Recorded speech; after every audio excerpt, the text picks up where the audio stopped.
Hello जिक्स, कैसे हैं आप सब। आज हम पाकिस्तान में रिजीम चेंज ऑपरेशन मुकम्मल होने के बाद पहली वीडियो के साथ आपकी खिदमत में हाजिर हैं। हमने देखा कि बड़ा सक्सेसफुली ये ऑपरेशन कंप्लीट किया गया। इसके नतीजे में पाकिस्तान की हिस्ट्री की ईमानदार तरीन गवर्नमेंट वजूद में आ चुकी है, तो हम सबको इस पे बहुत खुश होना चाहिए। ये पिछले एक हफ्ते के दौरान बहुत से मुझे मैसेजेस आए, स्पेशली पिछले एक दो दिनों से तो बहुत ज़्यादा आप लोगों की तरफ से डीएम्स आ रहे थे इंस्टाग्राम पे, ट्विटर पे, फेसबुक पे कि यार आप कुछ वीडियोस बना दें। मुझे खुद समझ नहीं आ रही थी ये सब कुछ हो क्या रहा है। जिस खूबसूरती से ये इस मिशन को एग्जीक्यूट किया गया है वो मेरे सोच से भी बालातर था, इसलिए थोड़े दिन लगे मुझे। खैर, मैं बात करूंगा, इसके लिए मुझे थोड़ी सी तमहीद बांधनी पड़ेगी 2-3 मिनट की, वो ज़रा बर्दाश्त कर लीजिएगा। ज़रा मेरा जो पॉइंट है ना वो समझने के लिए थोड़ा सा हम जाते हैं पास्ट में। 2011 के हम आसपास जाते हैं जब पाकिस्तान में दहशतगर्दी पीक पर थी। ये हमने एक दो वीडियोस में डिस्कस किया हुआ है कि कैसे पाकिस्तान के पॉलिसी मेकर्स ने ये खुद डिसीजन लिया था। बड़ा ज़बरदस्त एक स्ट्रेटेजिक फैसला था कि अब हमने जो अपने ताल्लुकात हैं पूरी दुनिया में, खित्ते में, उनको डाइवर्सिफाई करना है। अमेरिका ने हमें बड़ा जलील किया था। 2011 में वो चीज़ें पीक पर चली गई थी। हमारे फौजियों पर हमले किए जा रहे थे, ड्रोन अटैक्स किए जा रहे थे, एबटाबाद का ऑपरेशन बगैर पूछे किया जा रहा था। उनके CIA के लोग हैं, उनकी डिफरेंट जो सिक्योरिटी कंपनीज होती हैं जैसे ब्लैक वाटर वगैरह, उनके लोग हमारे लोगों को सड़कों पर कत्ल कर रहे थे और फिर भाग जाते थे। मायूसी का समा था। तो पाकिस्तान ने ये फिर फैसला किया कि अब हम थोड़ा सा अब रीजन में अपने ताल्लुकात को लेकर चलें। इस वीडियो में हमने डिस्कस किया था कि किस तरह रशिया के साथ तब स्ट्रेटेजिक ताल्लुकात का आगाज़ हुआ। 2016 में रशियन ट्रूप्स ने पाकिस्तान की लैंड पर पहली बार कदम रखा और पाकिस्तान के साथ मशकें शुरू कर दी। CPEC का आगाज़ हुआ 2015 में। ये सारे इवेंट्स आप ज़रा ये रिकॉल करें, इनको बड़ा ज़रूरी है इनको रिकॉल करना। उसके बाद क्या होता है कि पैरेलल में जो पाक आर्मी थी वो दहशतगर्दी को क्रश कर रही थी और इसका क्रेडिट नो डाउट रहील शरीफ को जाता है और एक ज़बरदस्त तरीके से हम आगे बढ़े थे। मतलब आप देख रहे हैं कि किस तरह दहशतगर्दी को हमने शिकस्त दी, CPEC आया और मामलात हमारे आगे चल रहे थे। पाकिस्तान का एवोल्यूशन हो रहा था एज अ कॉम। उसके बाद आता है पनामा लीक्स और हमने देखा कि किस तरह जो सिटिंग प्राइम मिनिस्टर था उससे पूछगछ होती है और पाकिस्तान में ये एक नई चीज़ थी। मतलब थोड़े ही अरसे पहले हमने दहशतगर्दी को शिकस्त दी थी। फिर पाकिस्तानी कौम उस वक्त, अगर आप याद करें, अगर आपकी मेमोरी वीक नहीं है तो हर तबका खुश हो रहा था कि यार पहली बार पावरफुल तबके से सवाल किया जा रहा है। तो वो भी एक बहुत बड़ी चेंज थी। उसके नतीजे में फिर आप देखें सारी ये मुहिम चलती है। इमरान खान ने अपनी पॉलिटिक्स की और 2018 में उनकी गवर्नमेंट आ गई। अब 2018 तक आप देख रहे हैं कि इवेंट्स हमारा एक किस तरीके से पूरी कौम आगे बढ़ी, जिसमें हमने दहशतगर्दी को शिकस्त दी। इसके अलावा करप्शन के खिलाफ एक बहुत बड़ी मुहिम चलाई गई पाकिस्तान में। CPEC आ गया और ऐसे लग रहा था कि भाई अब हमारी डायरेक्शन वाज़ेह है। कौम को ऐसे लग रहा था अब हमारी डायरेक्शन बड़ी क्लियर है। और फिर इमरान खान के आने के बाद भी 3-4 ऐसे वाक़यात हुए कि जिनकी वजह से क्लियर हो गया कि यही हमारी डायरेक्शन है। और ये MK भद्रा कुमार को मैं कोट किया करता था, इंडिया के बहुत बड़े एनालिस्ट। उन्होंने 2019 के स्टार्ट में कहा था कि पाकिस्तान ने अब अपनी डायरेक्शन पकड़ ली है। और फिर इमरान खान के आने के बाद क्या होता है कि उस डायरेक्शन का हमने सबूत दिया। 2019 में भारत ने हम पर अटैक करने की कोशिश की और जिस तरह उसको विदिन 24 आवर्स हमने जवाब दिया, पाकिस्तान की जो एयरफोर्स है वो भी लाजवाब था और उसमें भी लीडरशिप बहुत ज़्यादा मैटर करती थी। बहुत से लोग कह रहे थे कि यहाँ पर उस वक़्त अगर जरदारी या नवाज़ होते तो वो ऐसा मुमकिन ना होता। फिर करतारपुर कॉरिडोर एक बहुत बड़ा इवेंट हुआ। इमरान खान की जब ओथ टेकिंग सेरेमनी थी उसमें इसका फ़ैसला किया गया और आज तक वो पंजाब के लोगों को फ़ायदा दे रहा है। इमरान खान ने तो दोस्ती का हाथ बढ़ाया था भारत की तरफ, लेकिन वो सारी उम्मीदें दम तोड़ गईं जब उसी साल 2019 में भारत ने कश्मीर का स्टेटस तब्दील करने की कोशिश की और उस वक़्त हमने फिर भारत से अपने ताल्लुकात तोड़ दिए। और बनता भी यही था क्योंकि कश्मीर हमारी असास में शामिल है। कश्मीर के बगैर पाकिस्तान का आइडिया नामुकम्मल है, सीधी सी बात है। अगर आप उसको दफन करने की कोशिश करेंगे तो फिर आप कहीं के नहीं रहेंगे। कुछ मुल्कों के कुछ होते हैं, कुछ स्टैंड्स होते हैं, उनके कुछ प्रिंसिपल स्टैंड्स उन्होंने लिए होते हैं जिन पर कायम रहना बड़ा ज़रूरी है। उसी के तहत हमने उस पर चले और इसी वजह से भारत से बातचीत नहीं आगे बढ़ सकी। 2020 में क्या होता है, कोरोना के बाद हमने देखा कि अब वो एक अलग चैप्टर है कि कोरोना की हमने किस तरह मैनेजमेंट किया, भी हम उस तरफ नहीं आ रहे। लेकिन 2020 में ही चाइना ने गलवान वैली पर भारतीय फोर्सेस पर चढ़ाई कर दी और कई इलाकों पर कई हज़ार स्क्वायर किलोमीटर्स तक कब्जा कर लिया, जो अभी भी बहुत सी जगहों पर वो टेंशन्स बरकरार हैं। तो आप ये देख रहे हैं कि 2018 के बाद भी बहुत सी स्ट्रेटेजिक कामयाबियां मिली पाकिस्तान को। उनमें एक हर्डल जरूर आई बीच में, कश्मीर वाला वाकया जो मोदी की वजह से हुआ। 2021 में आ जाते हैं जी। 21 में क्या होता है कि एक बहुत बड़ा इवेंट होता है हमारे हमसाए अफगानिस्तान में, अमेरिकन फोर्सेस का इनखला होता है 20 साल बाद। और एक चीज़ मैं मिस कर गया, 2019 में जब खान साहब गए थे ट्रंप से मिलने, तो वो सारा प्रोसेस पाकिस्तान ने ही शुरू करवाया था। तो ये अफगान पीस प्रोसेस में पाकिस्तान का किरदार, करतारपुर कॉरिडोर, ये गलवान वैली वाला वाकया, फिर भारत को बहुत सी स्ट्रेटेजिक उनको सेटबैक्स मिले। ईरान में उनके बहुत से प्रोजेक्ट्स ख़त्म हो गए, ये चाबहार पोर्ट वगैरह के, गवादर को हमने बहुत ज़्यादा प्रमोट किया। ये कामयाबियाँ थी, ये क्लियर बता रही थी हमारी स्ट्रेटेजिक डायरेक्शन जो 2021 में जो नेक्स्ट लेवल पे चली गई जब अमेरिका बहादुर यहाँ से चला गया। अब हमें अमेरिका के जाने की इतनी खुशी नहीं थी, नो डाउट हमें एक जंग के खात्मे की खुशी थी, पूरे पाकिस्तान ने उसका इजहार किया, क्योंकि उसकी वजह से 80,000 लोग हमारे मर गए, बड़े बुरी तरीके से हमारे फौजियों और हमारे लोगों को मारा गया। हमें ज़्यादा खुशी इस बात की थी कि भारत का रोल वहाँ से ख़त्म हो गया, भारत का नेगेटिव किरदार। तो अब 2021 में देखें, एक ऐसी कौम खड़ी है जिसने बहुत सी मुश्किलात सही हैं, जिसने दहशतगर्दी को शिकस्त दी है, जिसने लोड शेडिंग को शिकस्त दी है, जिसने करप्शन पर अपने हुक्मरानों को सजाएं सुनाई हैं, और जिसने रीजन में बहुत बड़ी स्ट्रेटेजिक कामयाबियां हासिल की हैं। और अब वो आगे बढ़ा है, अब वो देख रहे हैं कि किस तरह अमेरिका या दूसरे वेस्टर्न ममालिक को प्रेफर करने के बजाय हमें थोड़ा डाइवर्सिफाई करना पड़ेगा, पहले रीजनल अलाइंसेस बनाने पड़ेंगे। और वो सारा मामला चल रहा था, रशिया, ईरान, चाइना, पाकिस्तान, ये अफगानिस्तान के मामले पर बड़े बेहतर तरीके से आगे बढ़ रहे थे। इन्होंने मिलकर फैसला कर लिया था कि अब रीजन में किसी स्पॉइलर को उसका किरदार अदा नहीं करने दिया जाएगा, और रीजन के जो फैसले होंगे वो रीजन में होंगे। उम्मीद है मेरा पॉइंट आप लोगों को समझ आ रहा होगा कि एक डायरेक्शन वाज़ेह नज़र आ रही थी पाकिस्तान की कौम को कि यार इस डायरेक्शन पर हमने चलना है। पिछले एक महीने में पाकिस्तान में जो इवेंट्स हुए हैं उनको देखकर ऐसा लग रहा है कि ये सारी जो एक डायरेक्शन थी, जो स्ट्रेटेजिक गेन्स थे, उनको रिवर्स करने की कोशिश की गई है, और क्लियरली एक बैरूनी दबाव हमें नज़र आया है। इससे एक नुकसान ये भी हुआ है कि मेरे जैसे लोग जो स्टेट का एक नैरेटिव लेकर चल रहे थे, क्योंकि हमें भी क्लियरली नज़र आ रही थी एक डायरेक्शन, अब हम थोड़े से कंफ्यूज हैं, क्योंकि हर स्टेट का एक नैरेटिव होता है। आप देख लें, जो भी बोलने वाले हैं फॉरेन पॉलिसी पे, या जो भी इस तरह की बात करते हैं, जो आपके स्ट्रेटजी वाले लोग होते हैं, जो एनालिस्ट होते हैं, इंडिया में हो, चाहे अमेरिका में हो, चाइना में हो, रशिया में हो, उन सबको पता होता है कि उनकी कौम की, उनकी जो पॉलिसी मेकर्स हैं, उनका एक विजन है, वो उससे हट के नहीं बोलते। ठीक है, डेफिनेटली कुछ मोमेंट्स आते हैं जब थोड़ी सी कन्फ्यूजन्स पैदा होती हैं, लेकिन मुझे सबसे ज़्यादा यहाँ पर दुख ये है कि हम इस स्टेज पर जो पहुँचे थे, 2021 वाली स्टेज पर, जहाँ पर हम काफ़ी ज़्यादा कामयाबियाँ समेट चुके थे, उसके पीछे एक दास्तान है, उसके पीछे बहुत ज़्यादा जानें कुर्बान की गई थी। वो एक एवं नहीं पहुँच गए थे, वो ये नहीं था कि कोई बड़े हंसते खेलते हम उस स्टेज तक पहुँचे थे।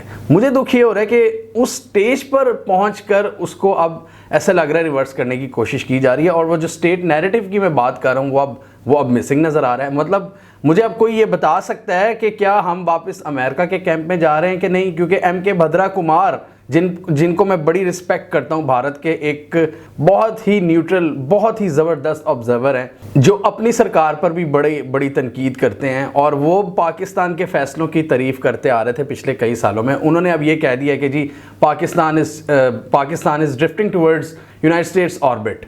मतलब अब अगर वो ये बात कर रहे हैं, और भी बहुत से एनालिस्ट ये बात कर रहे हैं, तो अब मतलब इसके लिए इसका क्या हल है? फिर हम लोग कौन सा स्टेट नैरेटिव अपनाएं भाई, कि यार हम एक रीजनल अलायंस वाली जो सोच है कि यार रीजन को भी लेके चलना है, वेस्ट को भी देखना है, बैलेंस कायम करना है, हम उसको देखें, या अब हम कहें कि जी अमेरिका जिंदाबाद। मुझे नहीं इसकी क्लैरिटी सीरियसली, और शायद यही वजह थी कि इतने दिन से मैं वीडियो नहीं बना सका, मुझे वो समझ नहीं आ रही थी कि मैं क्या बोलूं।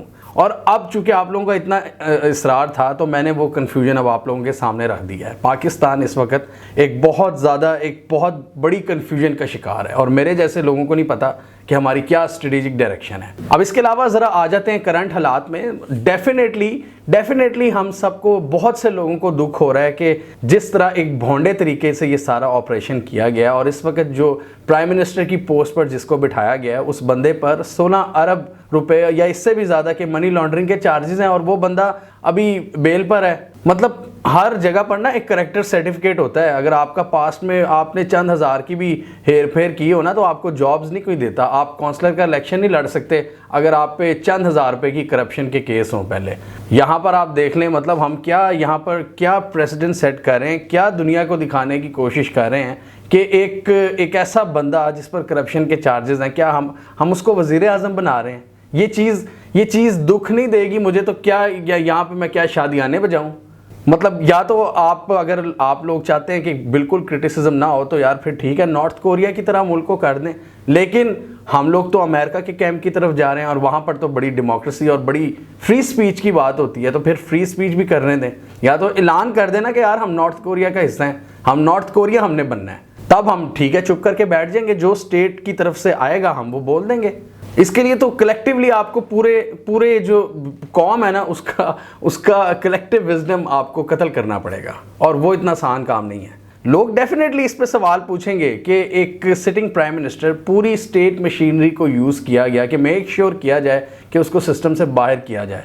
रात 12 बजे अदालतें भी खोली गई कि जो वो पूरा मिशन है उसको किसी ना किसी तरह कंप्लीट किया जाए। और अब मतलब उस पर चार्जेस क्या थे। मतलब मैं हमेशा ये बात करता हूँ कि नो कॉन्फिडेंस मोशन या कोई भी किसी भी प्रेसिडेंट या प्राइम मिनिस्टर को हटाने के लिए उस पर चार्जेस होने चाहिए, उस पर कोई करप्शन का मुकदमा होना चाहिए, उसका कोई या तो वो कोई दुश्मनों के साथ मिल गया है या कोई वो बहुत बड़ी मतलब नेशनल सिक्योरिटी थ्रेट बन गया है। कोई इस तरह की चीज़ होती है जब ये चीज़ें लाई जाती हैं फिर बहस की जाती है। पाकिस्तान में तो वो कल्चर भी नहीं है कि इस पर बहस की जाए। बस जिद थे कि हमने निकालना है पूरी स्टेट मशीनरी को यूज़ करके। रात 12 बजे ये क्या पैगाम दिया जा रहा है? किसी गरीब के लिए इस तरह अदालतें एक्टिव होती हैं? फिर डेफिनेटली आम आवाम का जो शक है वो यकीन में बदल जाता है कि जी सारी स्टेट मशीनरी जो पाकिस्तान की है वो पाकिस्तान की जो अशराफी है उनके तहफ़्फ़ुज़ के लिए बनाई गई है। उनके अगर इंटरेस्ट की बात होगी तो रात को 12 बजे संडे वाले दिन अदालतें भी खुल जाएंगी। आप पाकिस्तान की आवाम को ये पैगाम दे रहे हैं कि Pakistan is for the elite, by the elite end of the elite. सब चीज़ें यहाँ पर एलीट के लिए हैं। एलीट जो चाहेगी तो वो सब कुछ हो जाएगा। रात 12 बजे भी सब एक्टिव हो जाएंगे।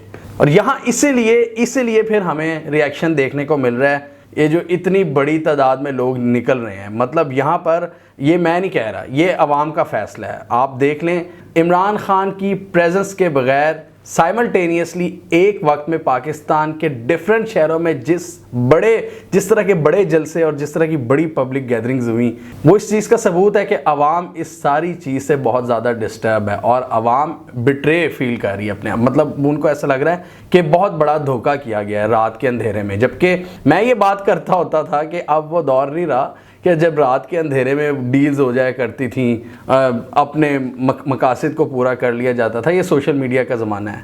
लेकिन ये हुआ, लेकिन इस होने के साथ साथ फिर अवाम ने भी देख लिया। और इसी वजह से हम देख रहे हैं कि सड़कों पर चाहे अवाम की तादाद हो चाहे ट्विटर पर हो, इस वक्त 4 मिलियन से ज़ायद ट्वीट्स हो चुकी हैं इम्पोर्टेड हुकूमत नामंजूर। और अगर किसी ने मेरे से पूछना है तो मैं ये बताता चलूँ, इसमें ये कोई सिस्टमेटिक कैंपेन नहीं है। ये लोगों का जेन्युइन गुस्सा है। जिस तरह लोग सड़कों पर निकले हैं उसी तरह लोग ट्विटर पर भी अपना गुस्सा निकाल रहे हैं। ये ऑर्गेनिक रिस्पॉन्स है मैसेज की तरफ से, क्योंकि वो ये फील कर रहे हैं कि उनके साथ बहुत बड़ा धोखा हुआ है, डाका डाला गया है अवाम के मैंडेट पर। अवाम ने मैंडेट दिया था 5 साल का और उतारा गया 3.5 साल में। और इस हवाले से जो लोगों का प्रोटेस्ट है उसको एब्जॉर्ब करने की ज़रूरत है, उसको समझने की ज़रूरत है, ना कि ये कि आप उनकी पकड़ धकड़ शुरू कर दें। क्लियरली पूरे मुल्क का जो स्टैचर था, एक रुतबा था, उसको डाउनग्रेड किया गया है। इलेक्शन से अगर इस तरह के लोग आ जाते, वज़ीर आज़म बन जाते तो कोई मसला नहीं था। लेकिन यहाँ पर एक ऑपरेशन किया गया, जिसको मैं बार बार कह रहा हूँ, स्पेशल ऑपरेशन किया गया। अब अवाम का जो गुस्सा है ना उसको अंडर एस्टिमेट ना करें आप। इसमें कई रीजंस है। एक तो अवाम ये देख रही है कि इसमें फॉरेन कॉन्स्पिरेसी का एलिमेंट क्लियरली हमें नज़र आ रहा है। दूसरा ये कि एक चलती हुई गवर्नमेंट को हटाया गया है और वो हम फिर बाद में स्टैट्स पेश करेंगे कि क्या परफॉर्मेंस थी इमरान खान की हुकूमत की। तीसरा उनको ये है कि उसके ऊपर सोने पर सुहागा के किस किस्म के लोग ऊपर हम पर मुसल्लत किए गए हैं, जिनके हवाले से पूरी कौम दुआएं मांगती थी कि अल्लाह ऐसे लोगों से हमें छुटकारा अता फरमा। तो जिस भोंडे तरीके से ये सारा ये किया गया ना, इसके 3-4 स्टेप्स, ये अवाम के लिए इनमें से एक स्टेप भी कम होता ना तो शायद अवाम का गुस्सा थोड़ा कम होता। लेकिन ये एक के ऊपर एक भोंडी हरकत, ये इतनी आसानी से दबने वाली नहीं है चीज़। ये पाकिस्तान को लॉन्ग टर्म में इसका बड़ा नुकसान होगा और जितनी जल्दी इस नुकसान को रिवर्स किया जाए उतना ही बेहतर है और हमारी जो स्ट्रेटेजिक डायरेक्शन सेट हुई हुई थी उस डगर पर दोबारा चढ़ा जाए। अब सबसे बड़ा जो टॉप क्वेश्चन है ना वो ये है कि जो मैंने बताया कि हमारी स्ट्रेटेजिक डायरेक्शन को रिवर्स करने की कोशिश की है या उसको पॉज करने की कोशिश की है, ये मामला कब तक चलेगा? क्योंकि मुझे अभी तक पता है कि पाकिस्तान की जो थिंकिंग है ओवरऑल लोगों में या जो आपके स्ट्रेटेजिक थिंकर्स हैं, पॉलिसी मेकर्स में, अभी भी वो चीज़ मौजूद है कि हमने पहले मतलब रीजनल अलायंस को भी साथ लेकर चलना है। नो डाउट हमने यूरोप को भी साथ लेकर चलना है, अमेरिका को भी, और ये 2018 की वीडियो में भी मैं यही बात कर रहा था जब खान की गवर्नमेंट आई थी कि हमने बैलेंस कायम करना है, और आज भी 4 साल बाद भी मैं यही बात कर रहा हूँ। लेकिन मसला ये है कि क्या हमने अभी भी वेस्टर्न पावर्स को अलाउ करना है कि हम उनके प्रेशर में आ जाएंगे? क्योंकि बॉस जहाँ तक रीजन का ताल्लुक है ना, ये मैं पिछले 2-3 महीने से कह रहा हूँ, ये रूस की जंग के बाद कि अमेरिका की जो पावर है, वो अमेरिका एक डिक्लाइनिंग पावर है, उनकी जो हेजिमनी है उसमें क्लियरली कमी देखने को मिली है। लेकिन हमारे यहाँ जो अशराफिया है वो शायद ये एक्सेप्ट करने को तैयार नहीं है कि वो एक डिक्लाइनिंग पावर है, वो अभी भी उसको पूजना चाहते हैं। जबकि आप अपने रीजन में नज़र दौड़ा लें, चाइना अपनी मर्जी से फैसले कर रहा है, रशिया ने उनको पूरी नेटो को नथ डाल के रख दिया पूरे यूरोप में इंडिया को प्रेशराइज करने की कोशिश कर रहे हैं, इंडिया कोई नहीं हुआ प्रेशराइज। यूएई और सऊदी अरेबिया अपनी मर्जी के फैसले कर रहे हैं। ये सब जान चुके हैं कि अब हम फॉरेन प्रेशर नहीं कबूल करेंगे। लेकिन कमाल है हमारे यहाँ जो पॉलिसी मेकर्स बैठे हैं, अब मुझे नहीं पता वो अपने पर्सनल इंटरेस्ट को पाकिस्तान के इंटरेस्ट पर फोकियत दे रहे हैं या कोई जेन्युइन रीज़न है कि जी वो इस कैंप की तरफ अब जा रहे हैं। इसकी क्या इसके पीछे हिकमत अमली है?